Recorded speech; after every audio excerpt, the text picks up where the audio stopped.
Meltdown, a four-part investigation of the orgy of greed and recklessness that drove the world into financial collapse.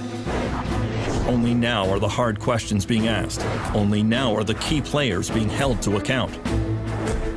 In this hour, the story of the men who crashed the world. The billionaire mortgage seller who fooled millions. Everybody wanted to own a piece of real estate to get into the game. The high-rolling banker with a fatal weakness. Jimmy Cain tried to handle what looked like a joint. I'm not kidding. The ferocious Wall Street predator. I want to reach in, rip out their heart, and eat it before they die.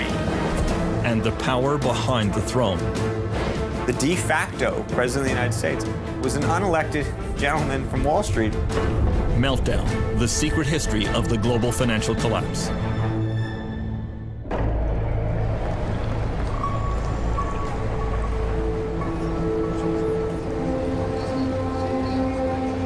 The crash of September 2008 brought the largest bankruptcies in world history, pushed over 30 million people into unemployment, and brought many countries to the edge of insolvency. Wall Street turned back the clock to 1929. The tremendous crowds which you see gathered outside are due to the greatest crash in the history of the New York Stock Exchange. After the Wall Street crash of '29, which led to the Great Depression, the U.S. Congress launched an official investigation. In the senatorial bank investigation as J.P. Morgan arrives to testify. J.P. Morgan was among the business titans to be called to account by the Pecora Commission. Flash photography was introduced to heighten the spectacle.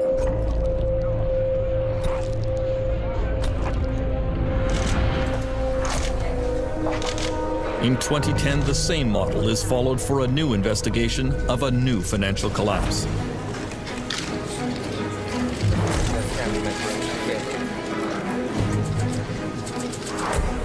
Panel, ladies, photographers, move aside. Former California Treasurer Phil Angelides is chairman of the Financial Crisis Inquiry Commission.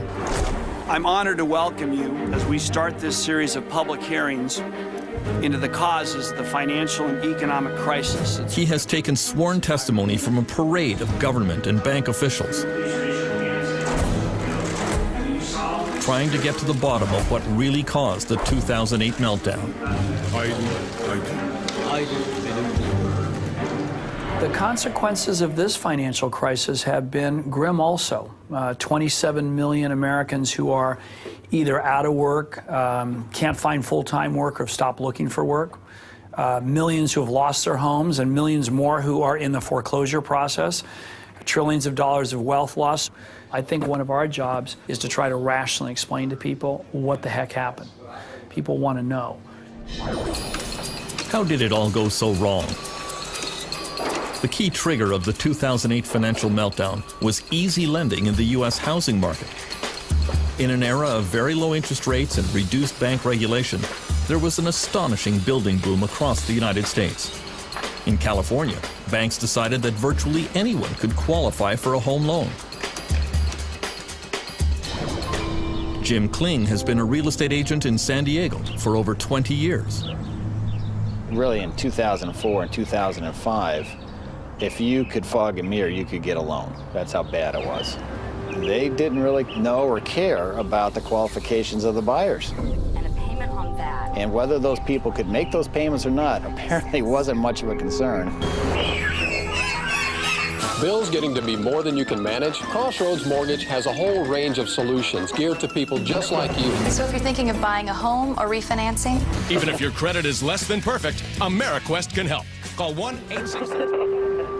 Banks began making what were called subprime loans to people who could ill afford to pay back the money, especially if house prices ever went down.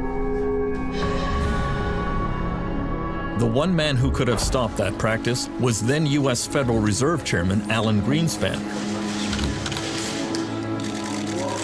For 20 years, the world's most powerful banker. Greenspan was revered in Washington. His power feared even by presidents.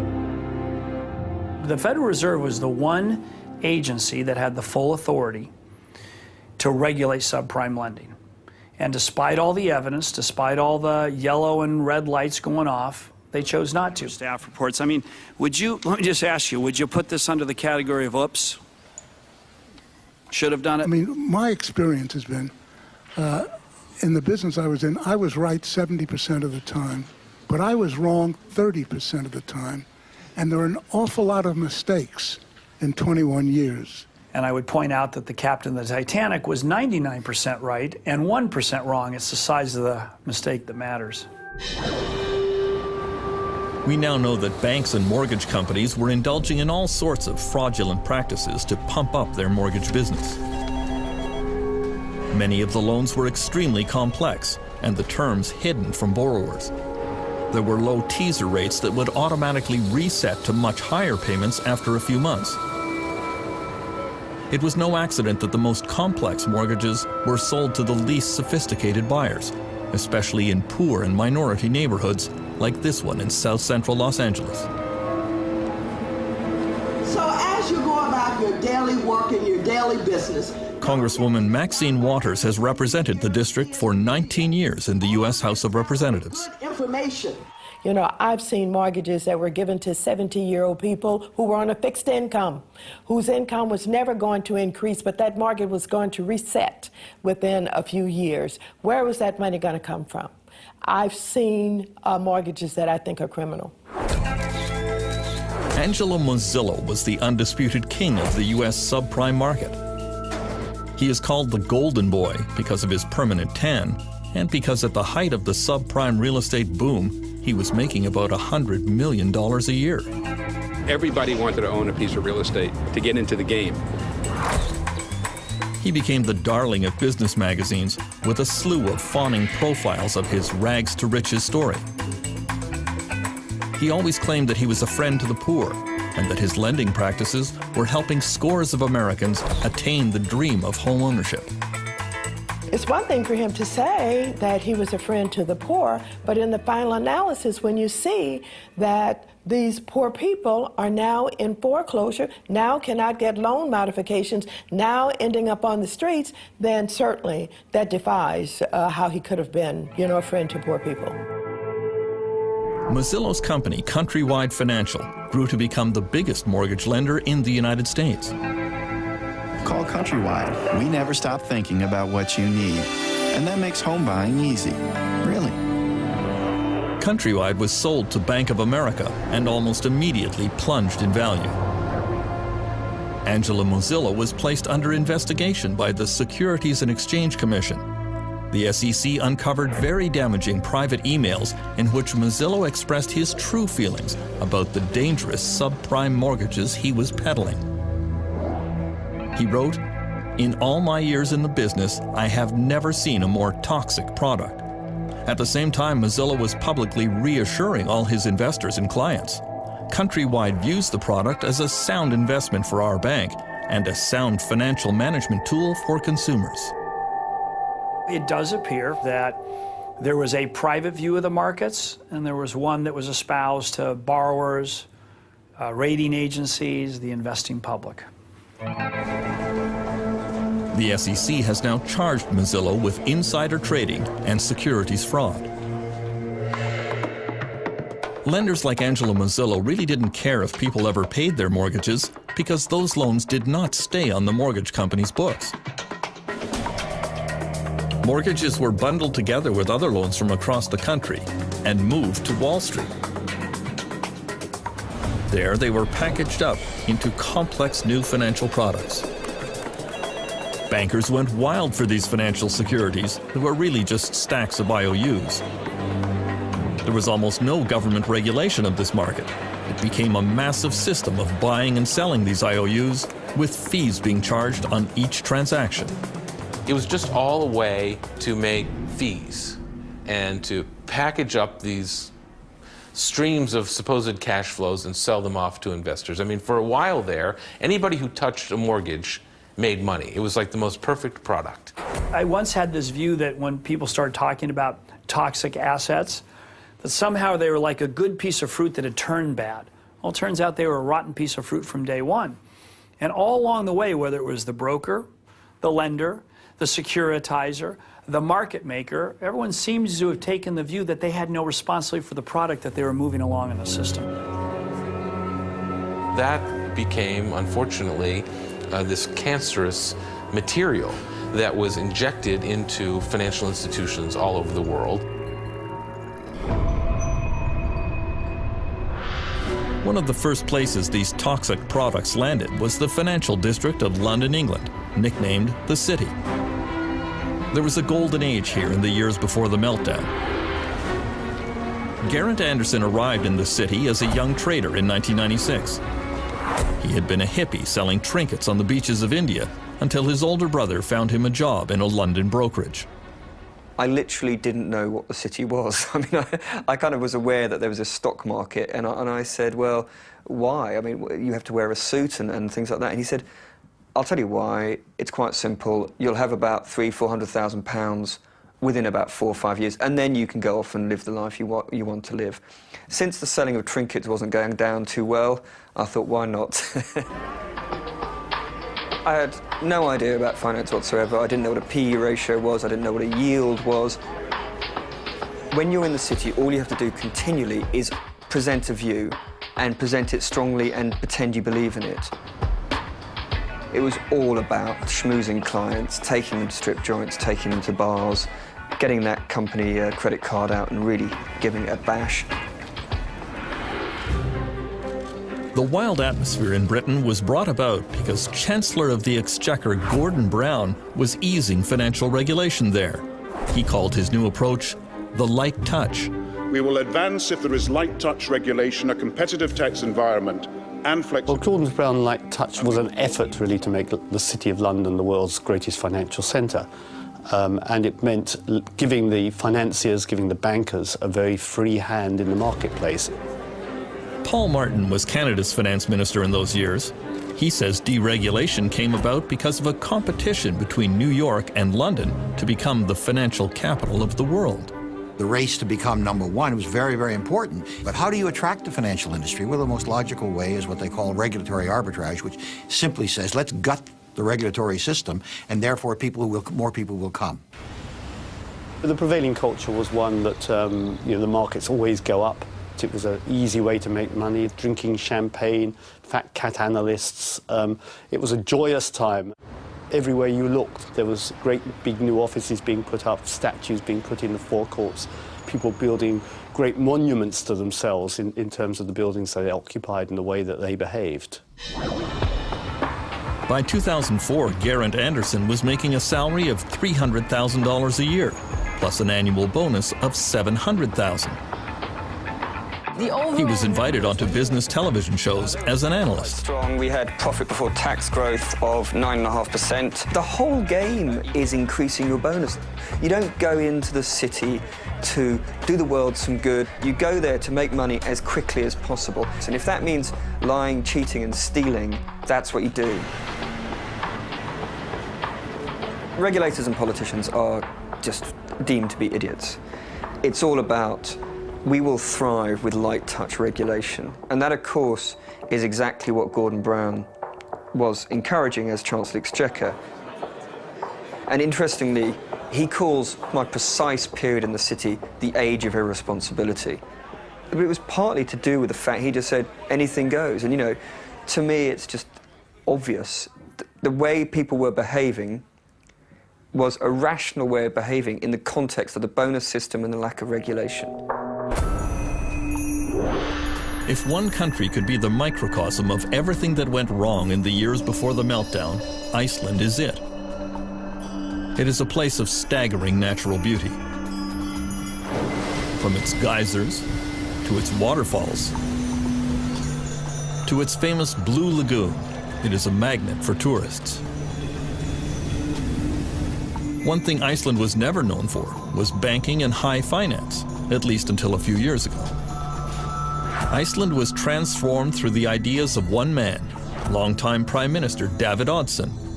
He decided to shake Iceland out of its social democratic past and remake the country according to his free market principles. He surrounded himself with like-minded admirers. David Oddsson is somebody who fulfills the two criteria that Machiavelli puts up about political leaders. He is cunning as a fox and he is courageous as a lion. David Oddsson wanted to privatize almost everything touched by government. Iceland's #1 resource industry has always been fishing. Oddsson parceled up the country's fishing grounds and passed them off to big ship owners. On Egil Helgason's popular political TV show, the reaction was disbelief. For many people, this would sound as it's almost surreal. You take the fishing grounds, the fish that swims in the sea, and you give it to a bunch of people who own ships for good. This is the main resource of our country. This was the beginning of what came later. In 2003, Oddsson made his most controversial privatization. Some of the biggest banks in the country were auctioned off in suspicious circumstances. Coincidentally, they ended up in the hands of some of David Oddsson's closest friends. Mr. Oddsson's friends were father and son who came from Russia with some money they had made from shady dealings in the brewery business in St. Petersburg. And suddenly they found themselves to be the owners of the oldest bank in Iceland. These guys didn't know the first thing about banking. In retrospect, they're either greedy criminals or complete fools. The newly privatized Icelandic banks embarked on an orgy of dangerous financial practices. Bankers sold securities back and forth to each other at vast markups that falsely inflated their value. All Icelanders were encouraged to buy a house, or even two. The central bank lowered interest rates, flooding the country with easy credit.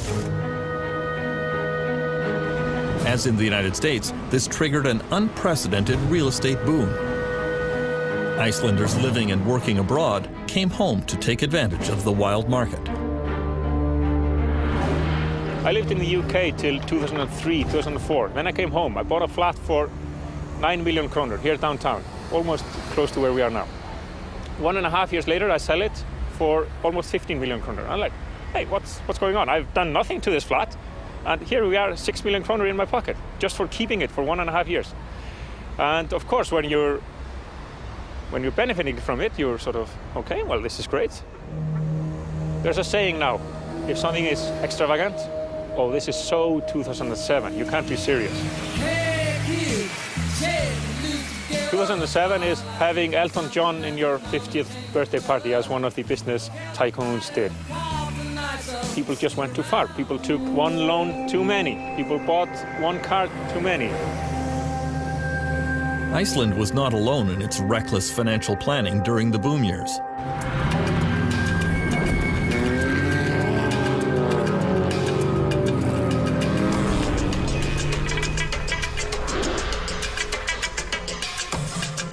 The world champion of the global real estate bubble was surely Dubai in the United Arab Emirates. Money was no object, as every local sheikh and every booming company competed to see who could erect the most ostentatious building. No idea was considered too outlandish. When waterfront property rose dramatically in value, Dubai decided to make more. Ships vacuumed sand off the ocean floor to make the famous Palm Islands. On them were built an endless line of luxury condominiums and hotels that were snapped up by wealthy investors from across Europe, Africa, and the Middle East. Canadian Robert Lee went to work for Dubai's leading real estate company 10 years ago. Dubai in its heydays, we used to call the sales center the fish market. It's, you know, people could come and would say, give me an apartment, any apartment, I don't care what, 2 bedrooms, 3 bedrooms, just give me an apartment. Because in a way, people are buying options, because most people are buying things with zero intention of actually living in it. So they're buying coupons to resell it to somebody else. We'd be selling $1 billion worth of real estate in one day. All of this flowed from the vision of one man, Dubai ruler Sheikh Mohammed bin Rashid Al Maktoum. When he saw the first plans for what would become the world's tallest building, the Burj Khalifa, he had only one comment to the developer: make it bigger.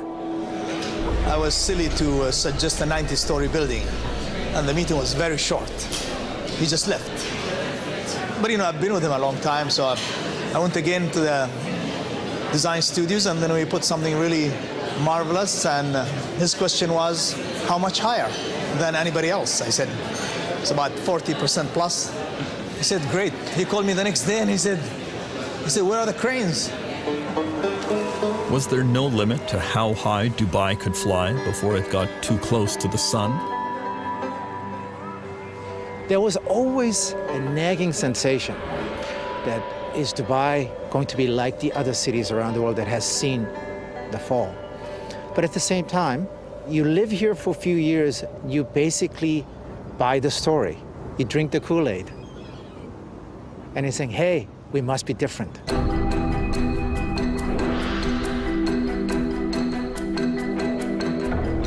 The man who would become the central actor in the meltdown took his position on the stage in 2006. Former Goldman Sachs CEO Hank Paulson was one of the toughest of the Wall Street titans. Then he accepted the invitation of George W. Bush to become the U.S. Treasury Secretary. It was a controversial choice. Paulson was not universally loved on Wall Street. He was probably the nastiest guy of all of them. They used to call him the snake. And this is coming from the Wall Street executives themselves. No, you know, you really can't believe everything he tells you. The reason why they didn't like him is because they couldn't trust him. Hank Paulson's aggressive, combative style came as a bit of a shock in government circles. This is a guy who would go through a brick wall to achieve his objective. Leopard doesn't change his spots. I mean, you know, why do scorpions sting? They sting because that's their nature. And, you know, Hank Paulson didn't change his nature when he went to Washington. Shortly after Hank Paulson arrived in Washington, the prices of California houses began to slide. Sales of existing homes are down a full 12% from just a year As prices dropped, overextended homeowners threw more properties onto the market, triggering a downward spiral. Hank Paulson called me and started talking to me about subprime mortgages in the United States. There was a general consensus that there was too much credit and too much money sloshing around globally. We had had discussions about where this excess credit was likely to show itself, and it was showing itself in subprime mortgages in the United States, and that it was a large problem.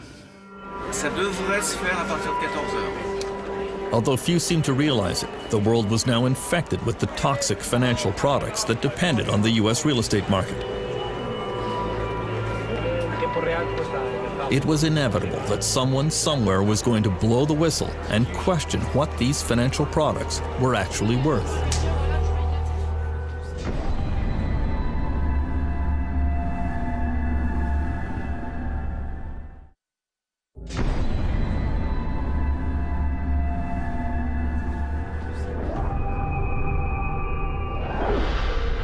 As it happened, the alarm sounded in Paris in August 2007. The giant French bank BNP Paribas discovered that many of its investment funds were filled with toxic U.S. securities. They stopped all withdrawals from those funds. It was a little bit like an old-fashioned movie where the bank president locks the door and tells people they can't get their money. It doesn't exactly make you feel good about the world. At the Ministry of Economic Affairs in Paris, the BNP Paribas decision triggered immediate crisis meetings, convened by Finance Minister Christine Lagarde. Ça a commencé de manière très dure, je m'en souviens très bien, parce que c'était interruption de vacances immédiate, retour à Paris et discussion immédiate avec les banques sur ces conduits qu'elles étaient en train de fermer en raison d'un début de fissure dans l'édifice financier. If BNP Paribas couldn't value their securities, then one started asking how many other companies couldn't value their securities. How did anyone know what the value of asset managers were, or even banks? Because of course banks were holding the same securities. And so suddenly faith in some of the foundations of 21st century finance began to crumble. In September 2007, as cracks were appearing in the foundations of the global economy, the titans of the Anglo-American financial system began to tremble. First up was Britain's Adam Applegarth, a true superstar in London's business class. Applegarth had it all. He joined an obscure bank called Northern Rock in 1983 and had a meteoric rise, becoming CEO of the bank in 2001. Oh, he was a brilliant fellow, full of himself, full of confidence, felt he could do no wrong, loved the idea that he would become a transatlantic jet setter. He'd go over to New York to arrange the next tranche of securitized debt, and felt he had a model which was much better than everybody else. He didn't get it. He didn't get that he developed an unstable model and that the wholesale markets went wrong. His bank would fall off a cliff very, very fast, which is exactly what happened. Good evening. One of Britain's biggest mortgage lenders, Northern Rock, is applying to the Bank of England for emergency financial support.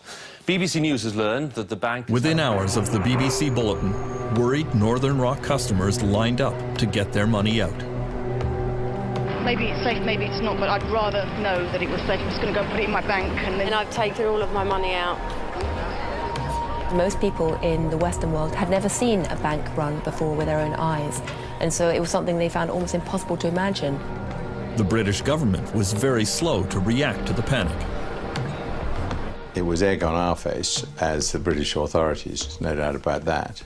And letting those queues not only form, but continue for 2 days was very damaging to the reputation of British banking.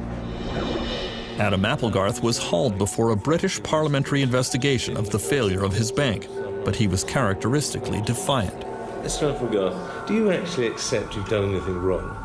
It was a good business model, but clearly couldn't deal with the unforeseen global freezing of the liquid markets. You keep saying it was unforeseen, yet this committee had been discussing it for 6 months.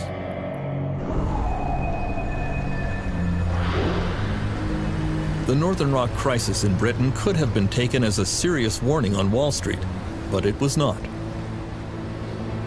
I think people saw this as that's happening over there, that's not happening here. I think that the sense of interconnectedness was not realized until the very last moment.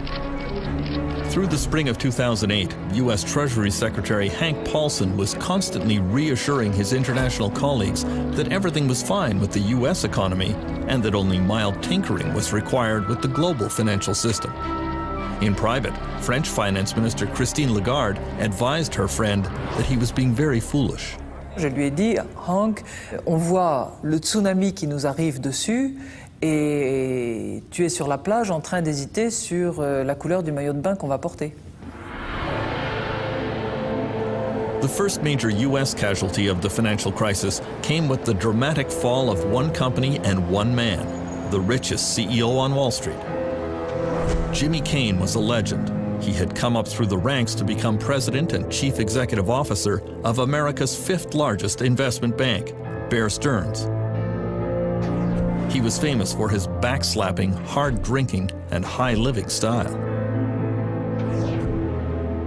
Jimmy is really out of central casting. I mean, I've described him as an amiable rogue. I mean, he's definitely can be quite charming, definitely can be quite ruthless, has a twinkle in his eye, and I think that combination of ruthlessness and charm, that people get to the top with that combination.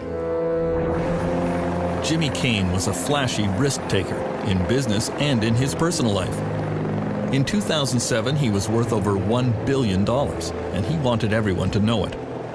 Every Thursday afternoon after the stock market closed, he would board a private helicopter a few blocks from his Manhattan office and fly off to his country house on the Jersey Shore for weekends of bridge and golf. He did have one troubling habit that would come back to haunt him. He used to brag about smoking pot. I'm in the elevator of Bear Stearns, and it was 2004, 2005, and Jimmy Cain tried to hand me what looked like a joint. I'm not kidding. Cain's pot smoking became public at the worst possible time for his firm. In the fall of 2007, Bear Stearns' risky bets on mortgage-backed securities began to go wrong. The firm started to hemorrhage money. Then in November, the Wall Street Journal carried a front-page story which portrayed Jimmy Cain as an absentee landlord who was always out of touch at either golf games or bridge tournaments while his firm was in crisis. To top it off, the Journal publicly revealed his taste for marijuana. Joe Kernan, who's my colleague on CNBC, says, "Hey, Charlie, what do you think about that hatchet job that the Journal just did on Jimmy Cain?" And I don't know why I did this, but I started imitating smoking a joint. Force issue, but also apparently, that whole bit. Little smoke and a little what did he pot say? there. What is it? 2 minutes later, my cell phone rings, and it's Jimmy Cain screaming at me. And he's like, "What are you doing? I don't smoke pot." I said, "Stop it. Stop it." I said, "Listen, who cares? I mean, you're not breaking the, it's kind of a harmless crime. Why don't you just laugh it off?" And I'll never forget what he said to me. He goes, "Laugh it off. You try to laugh it off. You're not running a company." Jimmy had made a lot of enemies on Wall Street. It's a very competitive Darwinian place. If they smelled, chum in the water, the sharks are going to circle. In January 2008, Jimmy Cain was forced out of the CEO position and became an unpaid chairman of the board at Bear Stearns, but the firm continued a downward slide. It had more exposure to toxic financial products than any other Wall Street firm. Cain had left a ticking time bomb behind him, and it exploded in March 2008. Rumors swept the financial world that Bear Stearns had liquidity problems, trouble raising cash. When Hank Paulson heard the rumors, he told his Washington staff this will be over within days. He knew that Bear's clients would immediately pull their cash out of the bank, causing it to collapse. We have some breaking business news tonight. The storied investment bank Bear Stearns is reportedly close to selling its... Paulson was right. On Sunday, March 16th, Bear Stearns was taken over by rival J.P. Morgan in a deal bankrolled by the U.S. government. Just 1 year earlier, Bear's share price had been a lofty $170. Get this, it's valued at about $2 a share in this deal. $2 a share just last year. People thought it was a typo. Bear stock had traded, in the 30s or 40s? The closed in the previous Friday, and so, the idea that it would be worth $2 a share was impossible to fathom. Okay, can I ask you one question? No. Do you think that In May 2010, when Jimmy Cain was summoned before the Financial Crisis Inquiry Commission to account for the collapse of his bank, he seemed to suggest it had nothing to do with him. Cain presented Bear Stearns as a victim of market hysteria. The market's loss of confidence, even though it was unjustified and irrational, became a self-fulfilling prophecy. When I hear a lot of the people who come before us, I'm struck by the extent to which all the fingers point away from themselves. And I'm struck by the extent to which so many people on Wall Street somehow do not draw a correlation between the actions and activities and the risks they were undertaking and the crisis that occurred. Most world investors took exactly the wrong message from the bailout of Bear Stearns, that some banks were now considered too big to fail. The key message that emerged after the Bear Stearns bailout was that no matter what happens, the American government, and in fact it was presumed the European government, will not let a big bank go bust. Perhaps the most reviled figure to appear before the U.S. Congress in the aftermath of the meltdown was former Lehman Brothers CEO Richard Fuld. The 2008 collapse of his bank certainly caused the most damage to the world economy, and it financially ruined millions of Americans who had invested with Lehman. I'm very much aware that one day we had a firm, the next day we did not. At the hearings, Fuld became the prime target for a public that was angry at bankers.